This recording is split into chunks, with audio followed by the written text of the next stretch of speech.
দেখো আমি এক জায়গায় যাচ্ছি, এখন রেডি হয়ে বেরিয়েছি, টোটো করে যাচ্ছি। আর কোথায় যাচ্ছি তোমরা দেখতে থাকো, তাহলেই বুঝতে পারবে। এই যে মামাম যাচ্ছে আর মামামের বন্ধু যাচ্ছে। মামা, ওরা তোমার বান্ধবী তো? একটু হাই করে দাও, বলে হাই। এই যে আমার বান্ধবী যাচ্ছে। এই যে চলে এসেছি আমরা গুপ্তিপাড়া ঘাটে, এবার ঘাট পার হব। দাঁড়িয়ে আছি, লঞ্চ হেলে পরে লঞ্চে দেবো। এই যে লঞ্চ চলেও এসছে, লঞ্চে উঠেও পড়েছি। কারণ হচ্ছে এখন অল্প করে লোক নিয়ে যাচ্ছে, জল প্রচণ্ড জল বেড়েছে সেই কারণে। আর দেখো মানে আশেপাশে সিনগুলো এত সুন্দর লাগছে, মানে বলার কথা নয়, খুব সুন্দর লাগছে। কিন্তু জলও বেড়েছে প্রচণ্ড, মানে এত জল বেড়েছে, মানে টইটুম্বু হয়ে রয়েছে একেবারে। তা দেখো তোমার হচ্ছে তারপর যাচ্ছি ভটভটি করে।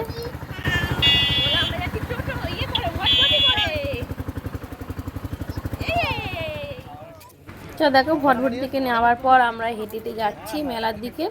তা মেলা বসে অনেকটা, মেলার অনেকটা আগে থাকতেই নামিয়ে দিয়েছে, কারণ হচ্ছে ভিড় বলে। দেখো আশেপাশে প্রচুর দোকান বসেছে আর প্রচুর মানে মেলা হয়েছে। মানে আর হচ্ছে একজন আগের দিন বলছিল এটা নাকি 280 বছরের মানে পুরনো রথ।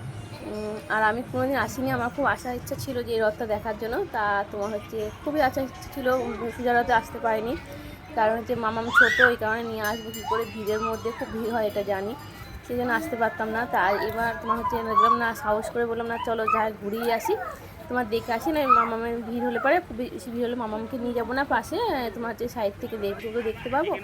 মানে অনেক দিনকার ইচ্ছা, আমি শান্তিপুরে থাকি, অথচ শান্তিপুরে যে রথটা দেখতে পাচ্ছি না, মানে এটি পুরোনো রথ আমাদের। তা অবশেষে নিয়ে এলাম মামামকে নিয়ে। তা দেখো প্রচুর মানে মেলা বসেছে, মানে এত মেলা আমি কোনোদিন দেখিনি। আমি রথ দেখেছি কিন্তু এরমদার মেলা, এত বড় জায়গা নিয়ে মেলা বসে, এত মানে ভিড় আমি কোনোদিন দেখিনি।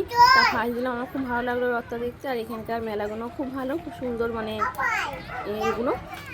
তা চলো, খুব ভালো লাগলো আমার, যে আবার যদি মানে সুস্থ থাকি তাহলে পরের বছর আসবো। আর তোমার হচ্ছে আমরা যখন চলে এলাম তখন রথটান শুরু হয়ে গেছে, আমরা অনেকটা দূরে ছিলাম। তা অবশেষে ভিড় ঠেলে তুলে গেলাম সামনে। তারপর তোমার হচ্ছে দেখতে পেলাম তোমার হচ্ছে টানটা, আর প্রচণ্ড ভিড়, এত ভিড় মানে যেন হচ্ছে ওর মধ্যে ঢুকবো না, শরীরের মধ্যে আঞ্চাল করছে, যেন হচ্ছে কেমন হচ্ছে। আর মামামকে নিয়ে ঢুকেছি ভিড়ের মধ্যে, বুঝতেই পারছো তোমরা, একটা বাচ্চা নিয়ে ভিড়ের মধ্যে ঢুকলে পরে কেমন পরিস্থিতি হয়। তারপর একটুখানি যাওয়ার পর তারপর হচ্ছে দেখে তারপর বেরিয়ে চলে এলাম ওখান থেকে।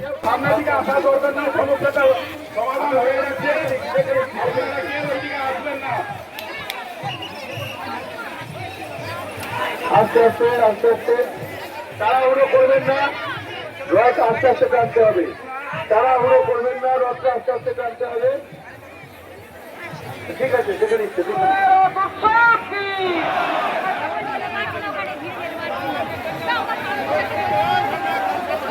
দেশ কালী মাইকে